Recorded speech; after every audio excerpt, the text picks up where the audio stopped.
I think there are probably two very different things out here. Like where I come from in India, it's a state in the northeast called Nagaland, and it's more than 90% Christians. And so, in that sense, and we we call ourselves a Christian state, whatever that might mean. It's vague what it means, but you can get a sense that Christianity in Nagaland is quite big. And so in that sense, the church can really impact the society, because almost the whole population is Christian, and so everybody is going to either one church or the other. And so in that sense, if you want to do something to bring awareness about women's safety, if your church says something, people are usually willing to listen, and so you could drive that program in that way. So yes, in places like Nagaland, where Christianity is quite is where people are predominantly Christian, the church can do a lot.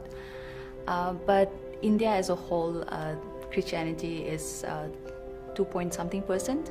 So we are not a big chunk of the population. We are not in that sense, we are not in position of power to be able to do impact policies or stuff like that. But in our own small ways, I think the church can, whenever there is, for example, there have been cases of violence against women, huge cases of rapes, and there have been time to time there have been huge protests. And I think it's good for the church to join those protests, not to be just silent spectators and be irrelevant, but to join in those kind of issues, to show our support, to get out there.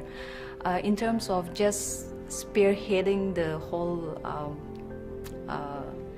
initiative for a change in their attitude, in people's attitude against women, I think that's still a little bit difficult when you just talk of Christianity in India as a whole.